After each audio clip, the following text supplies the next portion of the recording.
Nithyanandam, and welcome back to NTV News Live. It is a Sunday, December 5th, 2010. Today, in morning satsang, Swamiji talked on the subject, experience the God state with God. The words from this morning satsang sounded like the most beautiful poem. And even that doesn't come close to the real experience of the satsang. Words again failed in attempt to describe that which cannot be described. Whatever is life thread for you, you will reach that source. And the very need that you want to experience will reach you to the God. Now, let's hear Swamiji himself. Small clip from morning satsang. If you look into your source, you will know your source and my source is one and the same. Please understand, when I say realize yourself, I mean actually when you realize yourself, you will realize yourself and myself is one and the same. In the beginning, the experience of God can happen only with God. Then your very being becomes God. Then that starts transmitting that experience to others. Anybody who is seeking something more than the five sense pleasure and challenging, if he sees my picture or listens to word or one glimpse, he has to feel connected beyond his logic. As long as people who can't share love with real people, who don't know the quality of opening up exists, the romance-based industry will be alive. Means constantly watching in the TV and movie, in the internet, the duets and romance scenes and the stories, but never able to express that love by yourself to a living person. Whatever is life thread for you, you will reach that source.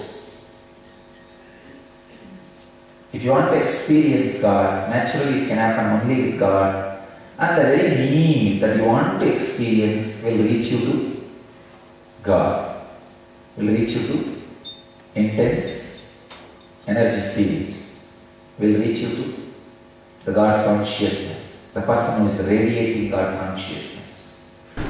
For the full message, check out youtube.com/Live Bliss Foundation.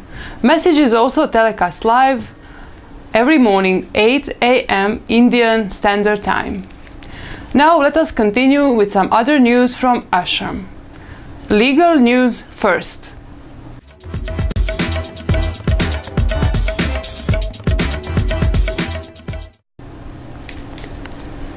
In a dramatic turn of events in the Nithyananda case, one of the prime complaints against Nithyananda has been arrested in the United States on grave charges of child molestation. Vinay Bharadwaj, 35, cited in Lenyan Karupan's FIR as the victim of an unnatural sex offense committed by Paramahamsa Nithyananda, has been arrested on 3 counts of child molestation. In July 2010, the young victim finally came forward to speak to the police, revealing that Vinay had molested her on several occasions. He was arrested on Tuesday, November 13, in Los Angeles County. Vinay Bharadwaj, who used to volunteer full-time at the Bellevue Temple of Nithyananda's Live Bliss Foundation in the United States, was asked to leave the temple for questionable behavior. His removal from the temple was a huge blow to Vinay's status, and he began speaking virulently against Nithyananda and the organization to private audiences. However, he continued to frequent the temple as a visitor and apparently misused his old spiritual name, Sri Nitya Vimalananda, and his earlier position at the temple to gain the trust of the public. Many of the other visitors were not aware that he was no longer associated with Life Bliss Foundation, while the organization was unaware that he was misleading the public. Vinay's big chance for vengeance came in the form of Lenin Karupan, who was on the lookout for disgruntled individuals to help put together his FIR against Nithyananda. According to Lenin's report, Vinay Bharadwaj had confided to him that Nithyananda had forced him into a sexual relationship with himself. For reasons that have now become obvious, Vinay never came forward in person to register his complaint. An email allegedly received from him by the CAD was the sole basis of the charge against Nithyananda. Do we need to comment? Following this dubious complaint, Nithyananda was charged under APC 377 unnatural sex. Now that it has come to light that the victim is himself the perpetrator of the most disgusting of unnatural sexual offenses, the CID will obviously need to re-examine his 377 charge against Nithyananda. It may be recalled that the entire case against Nithyananda was adjourned in 6 instances over the same issue of collecting the statements of the same Vinay Bharadwaj.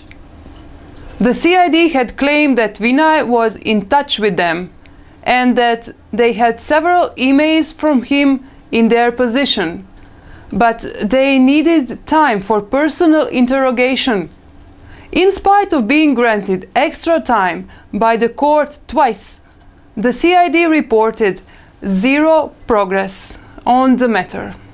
The CID then proposed to file a special leave petition for permission to travel to the United States and examine the victim, which proposal, however, was not carried out at all. The SLP issue alone ensured that the case dragged on for an additional 3 months. At the end of this period, no CID officer had traveled to the United States, nor had the mysterious victim been interrogated or even located. Why? Now, with the arrest of Vinay Bharadwaj, the mystery of the missing 377 victim resolves itself, with a big-time informer turning out to be a big-time criminal instead. The CID is going to have a tough time explaining the credential over the other witnesses it has tried to line up against Nithyananda. Now let us continue with some other news from ashram. Here we are, busy with the satsangs again. The schedule for today is Hyderabad, and satsang was conducted in the afternoon on a topic conflict-free living. Also this afternoon there was an satsang in Mumbai and Tirunelveli. Tonight and satsang are going to be conducted in Greensboro, North Carolina, United States, then in Istanbul, Turkey. Topic is Nitya Dhyan explained in depth. After Houston in Texas, United States, and also one in Port Washington, New York, United States. And as usual on weekends, we have an Live Bliss program level 1 conducted. That is an introductory meditation program which works with energy levels in human's body with chakras. Also, there was a medical camp organized in a nearby village in Kempanahalli. We will give you a full report tomorrow. Today, ingenious children had a great session with Swamiji. And what to say about that? The way children experience Swamiji, it's just amazing. It's such excitement and openness. We have to learn so much for these children. In my life, at the age of 4 or 5, I started learning levitation.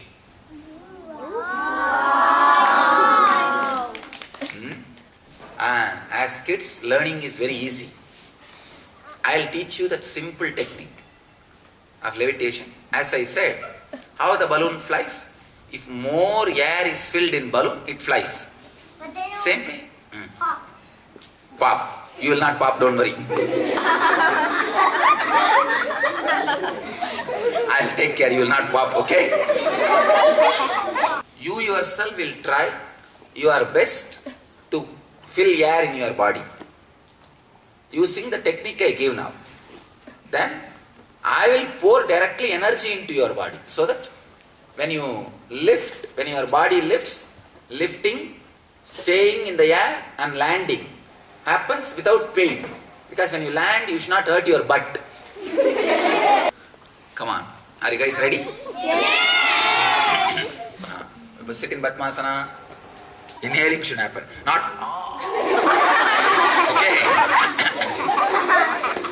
Understand? Ma, get the clay. I'll make a Ganesha. And whoever levitates properly, for them, it's a gift.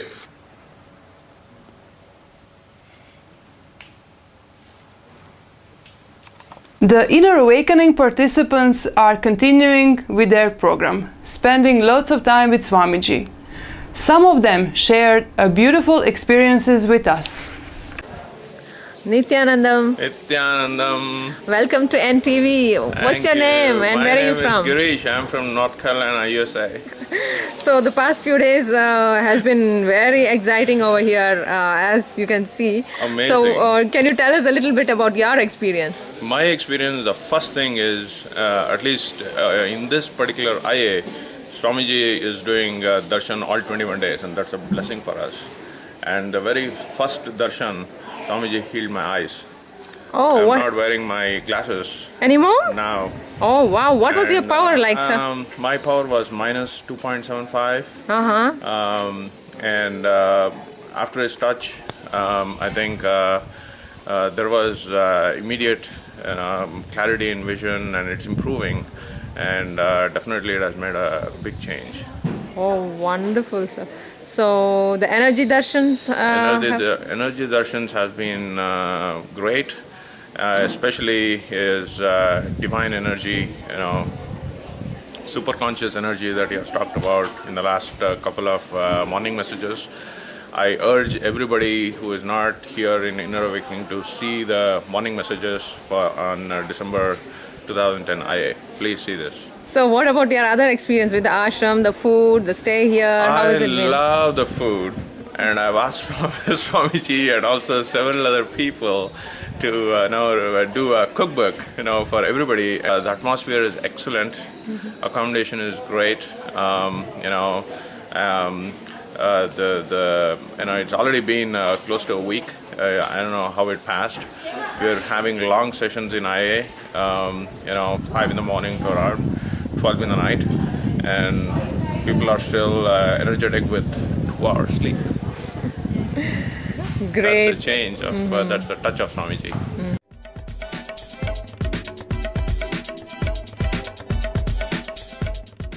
Today we go into a much deeper layer. It's a very deep and powerful process. Can be confronting, but that said, the process is called Samskara Dahana Kriya.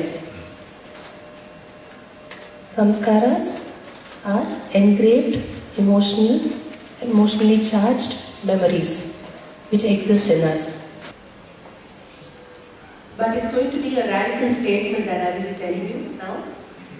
Your past has got zero, nothing, zilch, to do with who you're being in the present. Really.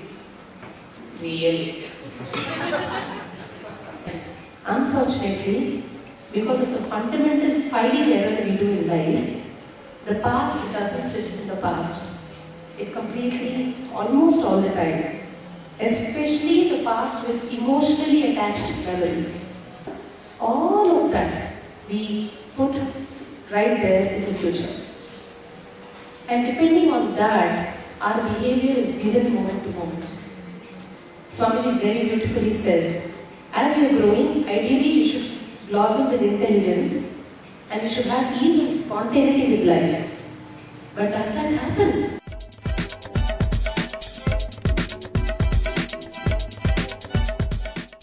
Nithyananda.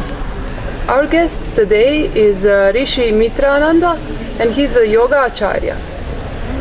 He's going to explain us a little bit about Nitya Yoga during this Inner Awakening program. Nithyanandam all. The importance of doing yoga every day during Inner Awakening is that there's so much transformation and energy at different levels, but with the kind of energy that's moving with the master, the processes, the body has to be able to hold that energy and sustain it so that it can start radiating that energy of enlightenment. The nature of the human body is to experience bliss, is to experience that higher levels of energy. So you said a lot about yoga, but can you tell us in short lines what is the difference between Nitya Yoga comparing with other yogas, and also how are participants responding? Invariably, people, when they go through a Nitya Yoga class, everyone touches that space of vibrant silence. Just a beautiful inner space where at the end or during the whole class, you can feel the silence. It's just there. Really, it's not like there's a huge difference. If we look in the essence of many other yoga systems, like Hatha Yoga, the purpose is to prepare the body for higher consciousness, for the awakening of the Kundalini. The purpose is the same. Only thing is, in society, in different places, well, we've taken yoga as a synonym of only body gymnastics, like bending the body, like a pretzel, this and that. So if we only do it with that intention of just bending the body just because it's a body and we like to look at it, we're missing a huge dimension of yoga, which is a whole inner space. So in Nitya Yoga, the whole focus is in going in, feel what's happening. Obviously being aware of the whole environment outside also. It's part of what you experience. But not missing the dimension of your own inner space, that connection that happens at a much deeper level, beyond simple thinking. It's really a feeling. So in Nitya Yoga, as we go through the experience, as we experience that connection, something beautiful happens, something flowers, we call it bhakti. And bhakti is really, it's the nectar of experiences, just feeling that connection with life itself, with the whole existence, and ultimately the master, the embodiment of that existential energy. So Nitya Yoga is something that can happen not only in the morning when we do it for 1 hour on the yoga mat, but it's something that permeates our whole life. Once we just open up to that connection, walking can be yoga, eating can be yoga, anything is yoga. Just that state of eternal uniting between the body, the mind, and just the whole being. So instead of being fragmented all the time between different agendas, we just integrate ourselves totally. And where? Here, right now, in that present moment. Because nothing else exists. It's just here. It's there. So you just feel it. That's all.